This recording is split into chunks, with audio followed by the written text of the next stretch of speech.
Maqaa Abbaa, kan Ilmaa, kan Hafuura Qulqulluu Waaqayyo tokkotti ni amanna. Ameen. Waan hundumaan dursaa Waaqayyo Abbaan keenyaa, gooftichi gooftotaa, mootichi moototaa, hundaa kan qabu hundumaa gochuun ni danda'u biyya keenya nagaa taasisee hunduma keenyaafis immoo nageenya nu laatee har'a geenye olmaasaa gochaasaa hundumaatiif galata kee jennee akka galateeffannuuf sanu dandeessise. Seeroo kana nuu kenni. Maqaan Waaqayyo Waaqa abbootii keenyaa, maqaan Waaqayyo Waaqa jiraata bara baraa lafa kanaati hanga samiitti, ba'aa biiftuuti immoo hanga lixa isheetti, kaabaatti immoo hanga kibbaatti, uumama isaa hundaa biratti bara baraan kan sodaatameef kan galateeffamee nuuf haa ta'u jecha.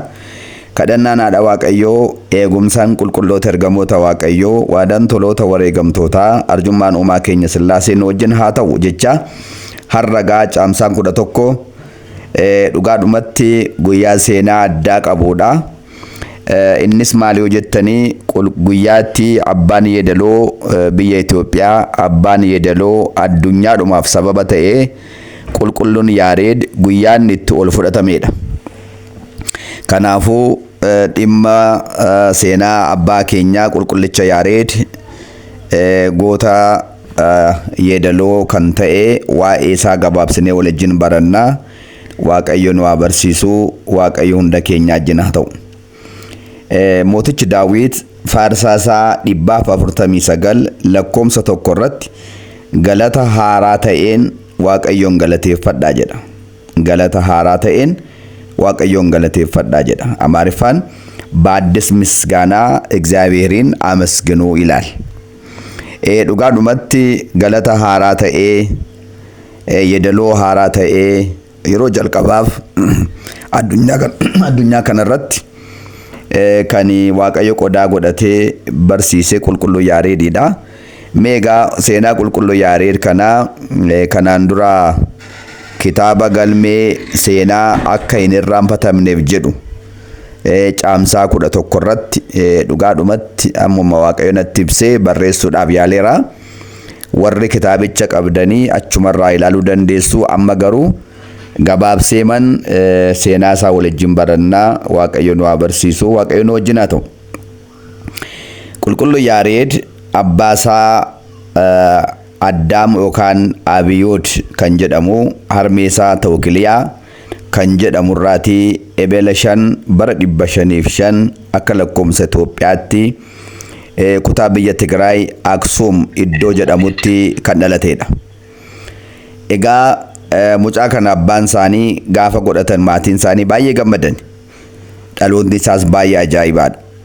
Gaafa waggaa 6 gaafa ta'u yeroo sana barsiisaa buuraa mana kiristaanaa keenyaa Abinnet Timirtisa jedhamu akka inni baratuu fi barsiisaa fuuraa yeroo sana Aksumiin taa'ee barsiisu Yisihaaq nama jedhamu biratti geessani. Haa ta'u garuu abbaan isaa Abiyood yookaan Addaam inni jedhamu utuu hin turin du'aan addunyaa kanarraatii boqote. Yeroo kana harmeen isaa ammas mucaan ishee kun akka inni barumsa mana kiristaanaadhaan guddatu waan barbaaddeef obboleessa ishee eessuma isaa jechaadha. Maqaan isaa Geediyoon nama jedhamu akka inni barsiisuuf isa biratti geessite jechaadha. Geediyoon namni jedhamu kun barsiisaa hafuuraatii, dabalatas taabota Tsiyoon magaalaa Aksum jiruttis immoo gabazii ta'ee nama tajaajilu ture yeroo sana. Haa ta'u malee garuu isa faanas ijoolleen yeroo sanaa barumsa mana kiristaanaa Abinnet Timirti jedhamu, afaan Oromiffaatti immoo barumsa bu'uura mana amantaa kan jedhamu kan baratan baay'ee turan. Garuu qulqulluun Yaareed barumsi galuufi diddee baay'ee rakkiste. Hiriyaansa biraan yeroo isaan kutaatti yookaan gulantaasa tokkorraa gara gulantaasa kaanitti gaafa darban, inni garuu gulantaa tokko keessaati illee darbuu dadhabe barumsi galuufi diddee jechaadha. Yeroo kana eessumni isaa Geediyoon haaree ati maal mucaa nanaa jechuudhaan uleedhaan reebe. Gaafa inni reebuu gara kutaa biyya abbaa isaatii biyya magaalaa Aksum irraatii gara kaabaatti kan argamtu Baay'walal iddoo jedhamtu sanatti badee gara biyya abbaa haadha isaatti deemuudhaaf ka'e. Magaalaa Aksum irraatii kiiloomeetirii 4 akkuma deeme dadhabee muka jokko jala taa'e. muka sana gajjallaas bushaan wayii tokko jiraayyuu bushaanatti dhugee mukattii jalaa duddaan ciisee wanti barumsi isaaf galuu didde kana cinqamee yaaduu jalqabe. Yeroo kana ture egaa mukattii sanarraa raammoon tokko muka sanaa yaabbattee jasaa nyaachuudhaaf jettee balloo muka sanaa bira gaafa keessuu irraa kufte. Taa'ee ilaala, deebitee yaabbatti. Balloo muka sanaa bira ga'uudhaaf illee yaabdi, deebitee kufte. Si'a ja'a kufte. Calluma jedhee duddaan ciisee ilaala. Torbaffaatti garuu abdii kutachuu dhiiftee yaabdee ol baatee firee muka sanaa nyaachuu gaafa jalqabdu gaafa argu, ahaa, raammoon kunii yookaan Waaqayyo karaa raammoo kanaadhaa ana barsiisuu barbaadeera. Kunoo raammoon kun iyyuu uumama xiqqoo taatee utuu jirtuu utuu abdiin kutatin si'a ja'a kuftee torbaffaatti ol baatee firee muka kanaa nyaachuu dandeesseetti. Anis maaliifananii abdii kutadha? Yoo hiriyaa koo biraallee barumsi kun naa galuu didee biraa kan kufe yoo ta'e, yoon akkasuma deddeebi'ee barsiisaa koo dhiifama gaafadhee yoon jedhee bor milkaa'uun danda'a. Kanaaf abdii kutachuun narra hin jiraatu, nan deebi'a jedhee gaabbiidhaan deebuu murteeffate. Egaa asirratti jecha qulqullichi abbaan obsaadhaa Iyyoob dubbate tokko yaadachuun ba'eessa ta'a.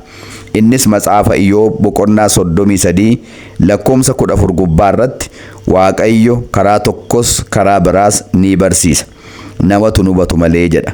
Eeyyee dhugaadha, Waaqayyo keenya karaa uumamaa hin barsiisa. Karaa garaagaraa waa baay'eedhaan Waaqayyo dhala namaa ni barsiisa. Kanaafuu raammoo kanarraa baratee dhaqee barsiisaa isaa dhiifama gaafatee barumsa isaa itti fufe. Yeroo kana ture egaa Hafuura Qulqulluun isaaf ibsee iccitiin kakuu moofaaf kakuu haaraa kitaaba qulqulluudhaa jechaadha akka isaaf ifuu ta'e jechaadha. Amma egaa daaqunii Bataskaana Tsiyoon Maaramii Aksuumitti argamu eessuma isaa gabazii bataskaanichaa ta'e faana tajaajiluu itti fufee jechaadha. Utuu kanaan jiruuti egaa Waaqayyo waan ajaa'ibaa tokko kan isaaf raawwate. Kunis yoomennaa jettanii sadaasa ja'a bara 519 umurii waggaa 14ffaa isaatiitti jechaadha. Umurii waggaa 14ffaa isaatiitti Waaqayyo waan ajaa'ibaa tokko isatti mul'ise. Innis maalennaa jettanii simbirroonni sanii samiirraa dhufani. Samiirraa dhufanii raatanii afaan namaadhaan akkana jedhanii itti haasa'an. Maqaasaa Yaareed gadameessi si baatte kan eebbifamteedha. Amma nuyi waa sitti himuudhaaf gara kee dhufnee jedhaniitti himan. Yeroo sana innis dinqisiifatee isin maaliidha? Yeroon isin ilaalu simbira natti fakkaattu, garuu immoo afaan namaan immoo haasoftu jennaan nutoo Waaqa biraa ergamnee dhufne. Amma nu wajjin gara samaa'itti ol baatee dhattee barumsa barattee deebitee immoo sanyii Addaam dhala namaa hundaadhaa barsiifta. Kanaaf amma galatoo haaraa yeedaloo haaraa dhattee ergamoota Waaqaa Suraafeel warra jedhaman jechuunis luboota 24 warra Waaqarraa sanarraa akkaataa galata haaraa isaanitti Waaqayyoodhaaf aara galfii tokko malee dhiyeessan egaa isaanirraa bartee dhufteetoo dhiyeessita kottuutti hin jedhan. Yeroo isaan ol ba'an innis isaan faana Hafuura Qulqulluudhaan ol fudhatame. Egaa asirrattis waa tokko hubadhaan jedha. Innis maalennaa jettan tokko waa'ee luboota 24 Waaqarraa akkaataa isaanitti aara galfii malee sodaadhaan mana qulqullummaa isa Waaqarraa sana keessatti galatoo Waaqayyoodhaaf dhiyeessanii kitaaba qulqulluu keessaan iddoo tokkoof lama si yaadachiisa. Akka manni qulqullummaa Waaqarra jiru luboonni 24 warri Waaqarraa kunis galata adda ta'eenii galata haaraa ta'eenii nuffii tokko malee sodaa guddaadhaan akka isaan galata dhiyeessan. Kunis maalennaa jettanii Matsaafa Raajii Isaayaas boqonnaa 6 lakkoomsa 1 haga 8 irra kan jiru, Mul'ata Yohaannis boqonnaa 4 irra kan jiru sun ragaadha jechaadha. Egaa karaa dabraa samii kana gararraa samiiwwan torban akka jiranis kitaaba qulqulluu keessatti jecha qulqulluun Phaawulos jedhes caqasuun gaariidha. Namoonni baay'een samii kana gararraa samiin jira jedhanii waan hin amanneef nuti garuu ijoolleen tawaayidoodhaa iccitii kanaadhaa waa'ee sirna uumamaa keessatti ba'eessa goonee tokko lamaan adda baafnee caqasa isaa waliin barreera waan ta'eef kan ammoo gamanumaan illee namoonni hin hubanne bor akka hubachuu danda'aniif siniifis immoo cimina isaa akka ta'uudhaaf jecha ragaa kanan siniif dabala. Lammaffaa Qorontos boqonnaa 12 lakkoomsa 2-5 irratti akkana jedha. Waggaa 14 booda namni tokko samaayii kana gararraa kan jiru samii torbanuu keessaatii gara samii isa sadaffaatti yemmuu ol fudhatamuu nan argee jedha. Egaa samii kana gararraa samiin akka jiru. Egaa qulqulluun Phaawulos namni kun kan inni ol fudhatame fooniin haa ta'uu lubbuun haa ta'uu ani hin beeku garuu ol fudhatamuu isaa nan beekaa jedha. Nama biraa ittanii yaadinaa isumaadha. Qulqulluun Phaawulos gaafa Waaqayyo waamicha isaaf godhee gaafa deebi'u gara samii sadaffaatti ol fudhatameera. Maaliin? Hafuuraan. Kanaafuu hafuuraan ol fudhatamuun akka jiruu fi samiin kana gararraa samii kan biraan akka jiru gamanumaan akka hubattan jechuu barbaadeeti. Kanaaf egaa simbirroonni sadan kun edda kottu nu duukaa jedhanii isa fuuldura karaatti agarsiisanii gara mana qulqullummaa isa waaqarraa sana keessaa akka inni naqee dhaabbatee galata isaan dhiyeessan kana akka inni dhaggeeffatu akka inni baratu taasisan jechaadha. Yaa maatiiwwan Waaqayyoo simbirroonni kun simbirroota miti beekaa. Ergamoota Waaqayyootu simbirroota fakkaatanii itti mul'atanii itti haasa'an malee. Egaa dhugaamatti ergamoonni Waaqayyoo bifa garaa garaatiin namatti mul'atanii nama barsiisaa nama gorsaa akka turan kitaaba qulqulluu keessattis caafamee akka jiru jechaadha. Mee Matsaafa Moototaa isa tokkoffaa boqonnaa 19 gubbaa irratti qulqulluu raajaa Waaqayyoo Iliyaas arraa keessatu nyaata fideef jedha miti masoobii warqee keessa kaa'ee arraa keessatu nyaata arraa keessa miti. Inni eenyudha malee ergamaa Waaqayyo qulqullicha Faanu'eelidha malee akkuma ta'e sana jechaadha. Egaa simbirroonni kun yeroo mana qulqullummaa isa waaqarraa keessa naqanii ol seensisan yookaan ergamoonni Waaqayyo bifa simbira kanaan jechaadha. Yeroo kana galata isaan dhiyeessan kana ilaalee baay'ee liqinfame hin sammaxame isa jennu jechaadha. Miira keessa gale. Simbirroota sadan keessaa tokko gara isaa dhuftee yaa qulqulluu Yaareed galatoo isaan amma ittiin galateessaa jiran kana hubatteeree sii galeeree jennaan argeera dhaga'eera hubachuuf qabachuu garuu hin dandeenye jedhee deebise. Utuun hubadhee nan jaalladhan ture jedhe. Kana booda amma si'a lammaffaatti deebitee hafuura qulqulluutiin akka inni hubatu akka inni sammuu isaa keessatti laphee isaa keessatti akka inni hojii hafuura qulqulluudhaan barreeffamu qabatu taasisan jechaadha. Haaluma kanaan egaa sadaasa gaafa 5 ol ba'ee kan ture san sadaasa gaafa 6 deebi'ee gara biyya lafaatti deebi'ee akka dhufee waan baratee jiru kana dhageessisu ta'e jechaadha. Haaluma kanaan egaa maal jedhe gaafa sanbata guddaa sa'aatii 3 irratti akkana jedhe. Halleluuyaa Abbaaf, halleluuyaa Ilmaaf, halleluuyaa Hafuura Qulqulluudhaaf. Waaqayyo keenya duraan dursa abbaa keenya Museetti seera agarsiise. Isatti haasa'e, isa qajeelche. Amma si'a lammaffaadhaafis immoo kunoo dhala namaatiif kunoo yeedaloo haaraa akka dhageessinu taasisna jedhe. Iddoonni itti gaafa sanaa dhaabbatee yeedaloo kana dhiyeesse Muraada Qaal jedhamee beekama. Achitti iddoo Bataskaana Tsiyoon fuuldura simbirroonni sadan kun fakkiin isaanii illee ka'ee qulqulluu Yaareed immoo fakkiin isaa illee hojjetamee isatti naannaa taabotii gaafa bobba'u jechaadha. Isa kana jaalalaaf carraa Waaqayyoo naaf kenneen dhaqee daawwachuu danda'eera. Ija koon argeera. Dhaxxanii warra kaanis arguu dandeessu jechaadha. Egaa gaafa sana yeedaloo kana yeroo dhiyeessuu yeedaloo qooqa sadanuudhaan dhiyeesse. Giizii, Izilii, Araaraayiidhaan jechaadha. Egaa akkana jechuudhaan jalqabe. Yeroo sanatti ture egaa namoonni iddoo garaa garaa jiran yeedaloo haaraa kana gaafa dhaga'an hundumtuu hojii isaanii dhiisanii waan haaraa dhaga'e kana dhaga'uudhaaf gara isaatti walitti qabamanii jedha. Simbirroonni illee, bineensi daggalaallee, horiin manaallee yeedaloo haaraa kan hojii hafuura qulqulluudhaan kan dhiyeeffame waan ta'eef egaa isarraa dhaga'uudhaaf dhufanii dhaggeeffatanii jedha. Bara sana keessa mootiin biyya Itoophiyaa bulchaa ture maqaan isaa Atsee Gabra Masqal jedhama. Inni illee miilla isaa qullaa deemee dhaqee dhaggeeffate jedha. Luboonnis, daaqunoonnis, warri mana mootummaa keessa hojjetanis, warri hojii dhuunfaa hojjetanis yeedaloo haaraa kana dhufanii dhaggeeffatanii jedha.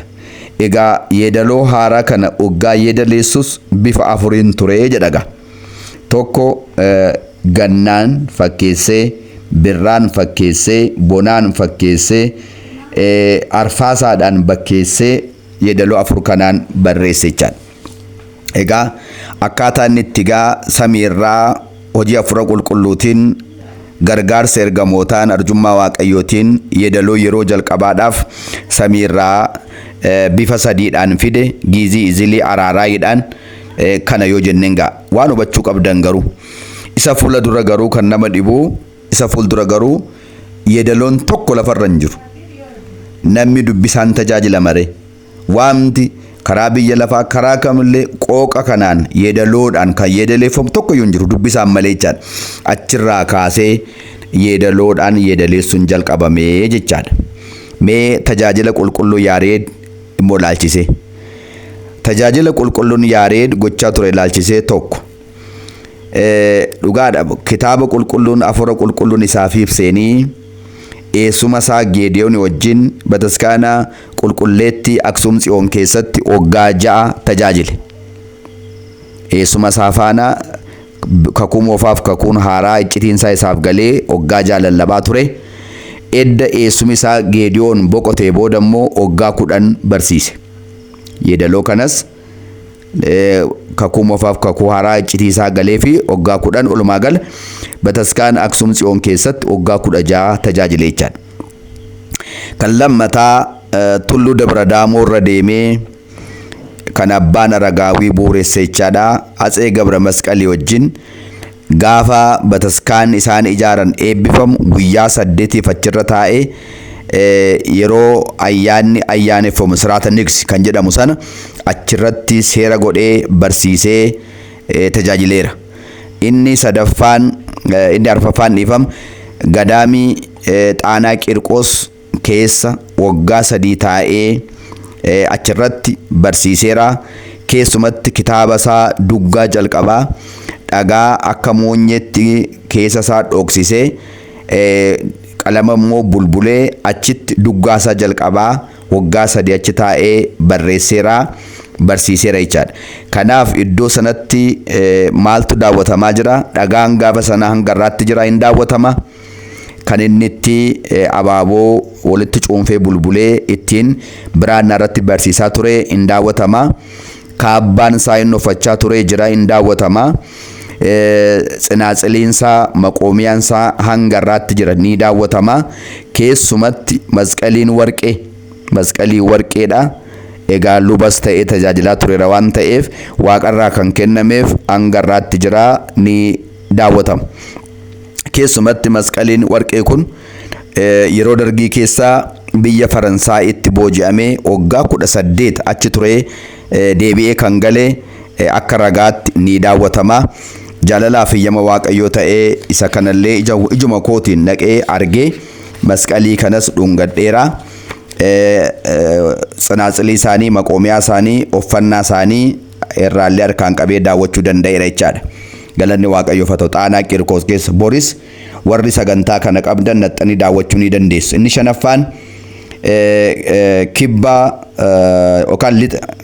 lixaa Gondor keessatti kan argamu ammas abbaan Aragaawii mootii Gabra Masqalii wajjin kan isaan bu'uureessan tulluu Zuura Abbaa jedhamu irratti achi deemee achirratti illee waggaa dheeraadhaaf taa'ee barsiiseera. Egaa Zuura Abbaa kan jedhamu kun illee seenaa qaba. Tulluun sun karaatti yaabbatan hin qabu tureeyyuu ergamaan waaqayyo yeroo isaanitti naanna'anii ol ba'uudhaaf karaa dhaban yaa abbaa karaa ba'aa biiftuutti naanna'i achiin karaa qalloo tokko hidda qabattanii ittiin ol baatan sinitti agarsiisa jedha. Haaluma kanaan abbaa Aragaawiif qulqulluu Yaareed mooticha Gabra Masqalii wajjin karaa ba'aa biiftuutti naanna'anii hidda qalloo qabatanii ol ba'anii achirrattis qulqulluu Yaareed waggaa 3 guutuu taa'ee qiddaasee jiran yookaan immoo tajaajila yedaluudhaan jedhamu wantoota qaban achirratti barsiisee jechuudha. Waggaa 3 taa'ee amma iddoon sun amma irratti maal jedhama? Yuunivarsiitii iddoo namoonni qiddaasee baratanii itti eebbifatan akka yuunivarsiitiitti ta'ee tajaajila. Kanaafuu Zuura Abbaa jechuun egaa moggaasa maqaa kanarraati kan argamedha jechuudha. Iddoo sanaa waggaa 3 taa'ee tajaajileera. Egaa iddoon kun iddoo seenaa garaagaraa baay'ee qabdudha. Achumatti illee bataskaanni maqaa qulqulleettii Maaramiidhaan ijaaramee amma irratti illee ni kabajama jechuudha. Inni ja'affaan Maayikiraawwaa iddoo jedhamtu. Maayikiraawwaa iddoon jedhamtu kun iddoonni raammattii irraa bareedha. Iddoonni jala ciisee raammoo sanarraa barate. Dhumarratti achitti deebi'e. Iddoon ka'umsa kootii achiidha. Iddoo kanatti subaa'ee galee kadhachuun qabaa jedhee achi taa'ee achitti godoo jaarratee achi taa'ee hoggaanni kadhachuu jalqabu dubaroo Maaramiin itti mul'atte hojii ajaa'ibaa hojii seenaa akka inni hojjetu taasifte. Maal hojiin kun jettanii abbaa Hiriyaaqoosiin biyya biyyiinsaatii waamtee abbaa Efreemin immoo biyya Sooriyaadhaa waamtee ati abbaa Hiriyaaqoos qiddaasee koo itti himi. Ati immoo abbaa Efreem uddaasee koo itti himi.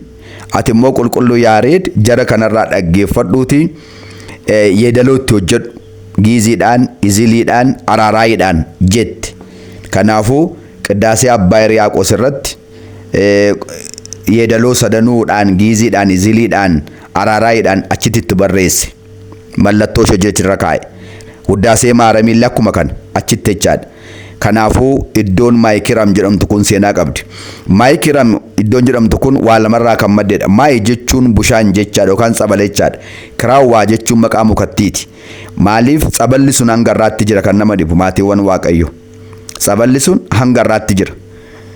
Tsaballi sun yeroo bonaayi gogeen irratu. Yeroo gannaa immoo guutee hin dabalu. Safaruma gaafa sanaan amma irraatti jira. Tsaballi sun tokko fayyina namaa laata. Kan lammataa immoo qulqulluu Yaareed Waaqayyoon kadhatee ture. Namoota barumsi galuu fididi. Namoota waa hubachuu dadhaban.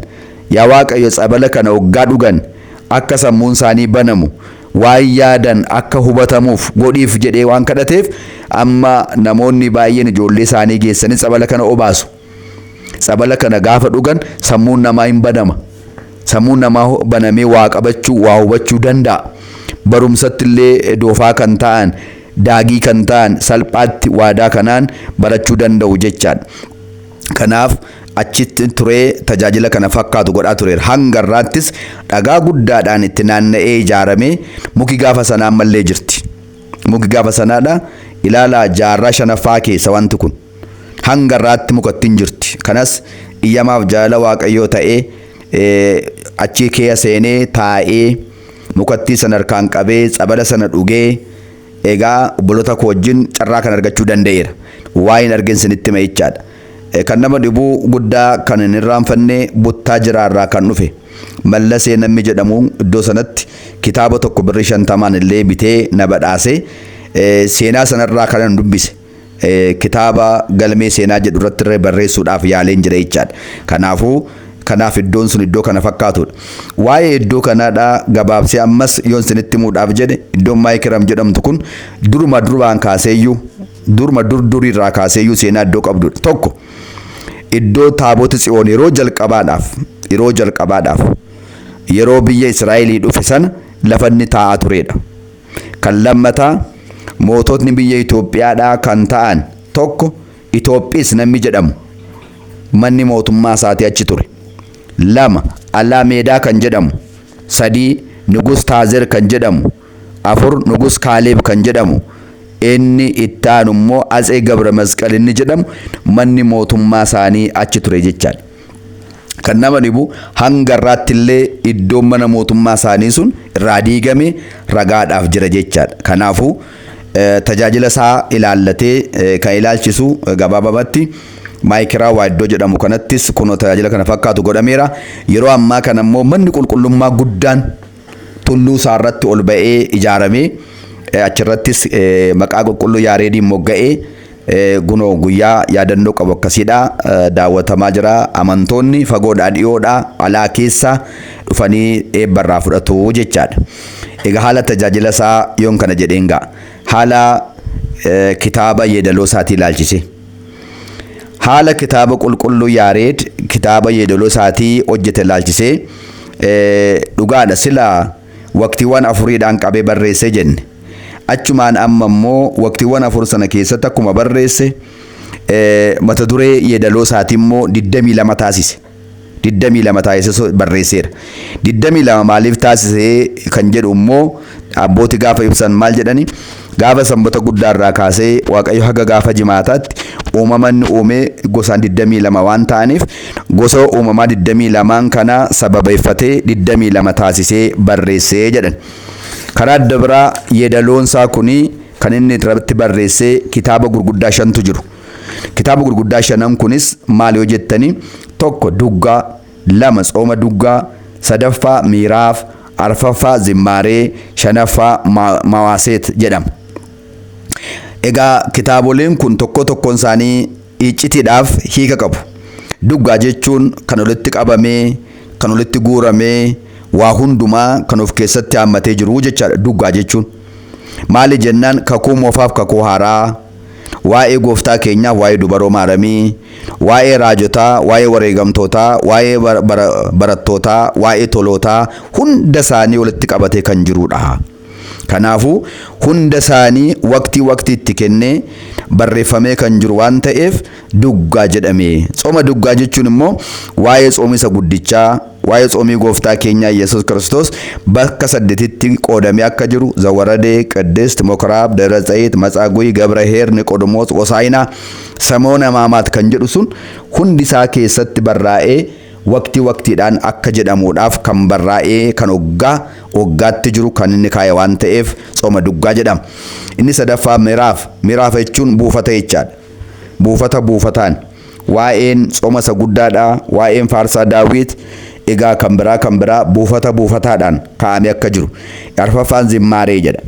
Zimmaareen egaa akkuma isinitti hime zuura abbaatti kan inni qopheessedha.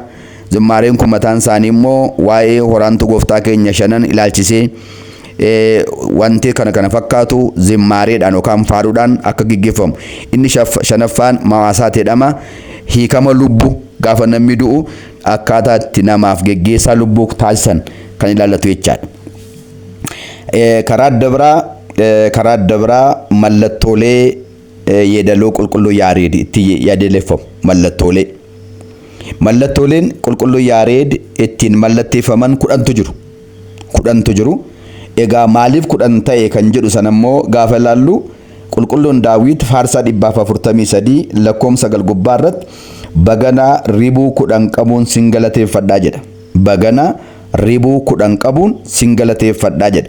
Asirra dhaabbatee mallattoolee kan ittiin namni mallattoo godhatee yeedaloo kan giiziidhaan, iziliidhaan, araaraayiidhaan jedhu jira jechaadha. Mee namoonni qiddaasee saataatii gaafa bantanii ilaaltan wanti akka qubee ba'aa fakkaattu yookaan immoo qubee amaariffaadhaa ba'aa kan fakkaattu gadi gombifamtee difaat kan jedhamtu.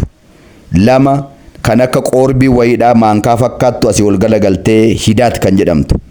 3 kan akka qoodduu fakkaattu qinaat kan jedhamtu. 4ffaa waan akka geengoo wayiidhaa yizaat kan jedhamtu. 5ffaa irratti immoo kan akka mallattoolee tokko hirrisuu fakkaattu qurxi kan jedhamtu. Akkasuma kan akka xurumbaa fakkaattu ciraat kan jedhamtu. Qabxiilee 3 kan qabdu rikrik kan jedhamtu. Kan akka uu fakkaattu dalga jallattee jirtu darat kan jedhamtu. 9ffaa irratti ambir, inni 10ffaan diras kan jedhamu. Tokkoon mallattoolee kanaa kan nama dhibu iccitii hiika sanaatii fi akka itti jedhanii fi waa'ee gooftaa keenyaa wajjin kan ol qabatu qabatee kan jiru jechaadha. Keessumatti isa kan amma tokko tokkoon isinii dubbadha yoon jedhe baay'ee yeroo fudhachuu waan danda'uuf tokkicha duwwaan isinitti hima. Inni tokkoffaan sun akkana jedha. Inni tokkoffaan difaat jenne. Difaat jechuun gadi gombifamee jira. Sagalee kee gara morma keetitti gad deebisiitii jabeessiitii hafuura kee immoo baafadhu gara garaa keetti deebisiitii yeedaleessi jechuudha. Hiiki isaa immoo maaliif yoo jettanii Yesuus Kiristoos samii irraa gadi bu'ee dhufee biyya lafaa irratti dhufee nu fayyisuusaa maaram durbarraa dhalachuusaa akkanattiin ibsii jechaadha. Kanaaf yeedaloon yeedaleeffamu kun akkasuma miti jechaadha. Kanaaf namni mallattoolee kana achirraa argu iccitii isaa kan barate utuu namni tokko ittiin himin jechuu danda'a jechaadha. Ishee lammaffaan immoo sagalee kee ol fuudhiitii akka bushaanni boo'ii qabatee deemu dheeressiitii morma kee ol kaasiitii jedhi jechaadha. Egaa waa'ee mallattoolee akkaataa yeedaloon itti yeedaleeffamuu mallattoolee kurni sun egaa isa kan biraa kitaaba galmee seenaa akka hin irraanfatamneef jedhu kutaa lammaffaa isaarraa ilaalaa isiniin jecha mee akkaataa ol fudhatamuu isaatii ilaalchise. Akkaataa ol fudhatamuu isaatii ilaalchisee dhugaadhumatti bara mooticha Atsee Gabra Masqal kana keessa tajaajila guddaa edda taasisee booda waggaa 75ffaa isaatti gaaf tokko tajaajila addaa ayyaana waggaa Aksum Tsiyoon geggeeffamu irratti yeroonni yeedaloo kana yeedaleessu akkaataa itti ergamootarraa bare sanaan warabii yeroonni jedhu mootichi Gabra Masqal kun yaadaan duukaa liqinfamee akka masaa uleesaa ol kaasee lafatti gaafa gad deebisu milla qulqulluu Yaareed waraana. Yeroonni milla isaa kana waraanuu dhiigni isaa ni dhangala'e. Isatti hin dhaga'amne mootiinnis beekaas miti. Egaa Waaqayyo garuu waan godheef qaba. Hojiin isaa hundumtuu gaarummaaf.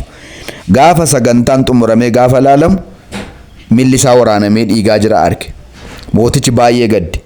Nama Waaqayyoo, nama qulqulluu, nama ergamootarraa barate, nama yeedaloo haaraa dhalootaaf addunyaadhaaf yeedaleesse fide kanan dhiiga isaa dhangalaase maalan jedhagaa jedhee boo'e.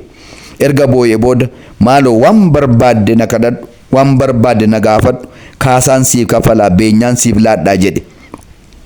Yeroo kanatti qulqulluu Yaareed waanan sii gaafadhe hundamaa naa raawwattaaree waadaa naa seeni jedhe.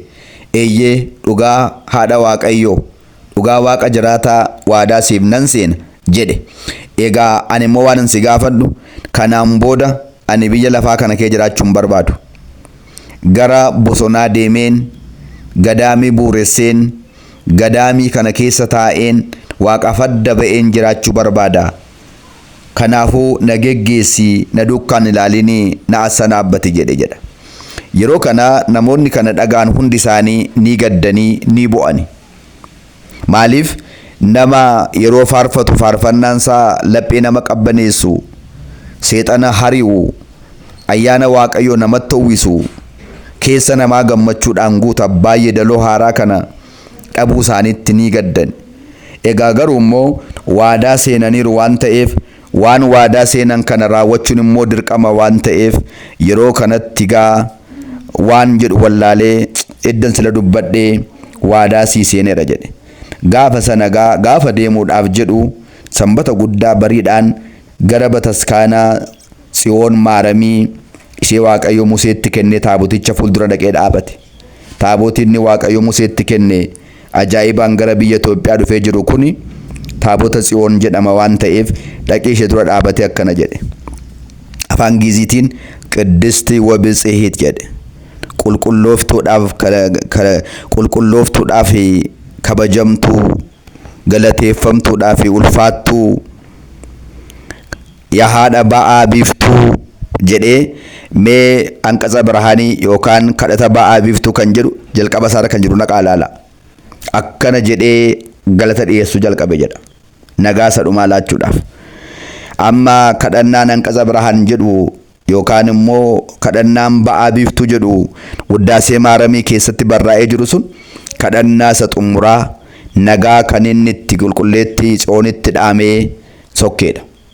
Gaafa sana akkana jedhee deemee jechaadha. Hanqasa Birhaaniin kadhannaa isaati. Yeroo sana yeroo inni deemu namoonni baay'een haga galaana haga laga Tekkaazeetti geggeessani. Edda sanaa booda na biraa deebi'aa jedhe. Kutaa biyya Gondor gara kaabaatti kan argamtu Dabra Hawwii kan jedhamu achi deemee kadhannaadhaaf laguudhaan tulluu sana keessa jiraachuu jalqabee jechaadha. Egaa achi gaafa dhaqu namoonni baay'eenis barumsa isaa dharra'anii barumsa isaa baratanii hin quufne ammas gara isaa deemani. Achittis gadaamii buurissee isaan barsiisuu eegale. Haaluma kanaan caamsaa 11 bara 580 seenaa dhalootaaf barreessee waggaa 75ffaa isaatiitti gara biyya jiraattotaa lafa qulqulluu Henook, qulqulluu Eliyaas, edda macaafi barreeffamees kan ol ba'an kan akka Malkatseediq, kan akka Abbaa Ragaawii, kan akka Abbaa Yohaannis Wangeelaa, Abbaa Wangeelaa kaakaafaa kan fakkaatan iddoo isaan ol ba'anitti ol ba'ee jechaadha. Kanaaf har'a yaadannoo guyyaa ol ba'uu isaatii kana ilaalchisee manni kiristaanaa keenya ni yaadatti, qiddaaseen ni qaddasamaa, taaboti ni bobba'aa jechaadha har'a lafa taaboti maqaa isaatiin kennamee jirutti. Kanaaf eebbi abbaa kanaadhaa sugi isaanii nurra oolee bulee haa jiraatu. Waaqayyo inni abbaa keenyaaf yeedaloo haaraa kana dhalootaaf addunyaadhaaf laate galata haaraa akkasii kana yeedaloo haaraa akkasii kanaan akka Waaqayyoon galateeffannu isa nuu kenne sanu dandeessise galanni guddaan Waaqayyoof haa ta'u. Irra guddeessa isaa immoo kitaaba galmee seenaa akka hin irraanfatamneef jedhu kutaa lammaffaasaa kan caamsaa 11 immoo yoo dubbistan waa guddaa irraa hubachuu dandeessuun jedha. Waan nu barsiiseef galanni guddaan Waaqayyoof haa ta'u. Xumureeraa wasbaat ለእግዚአብሔር።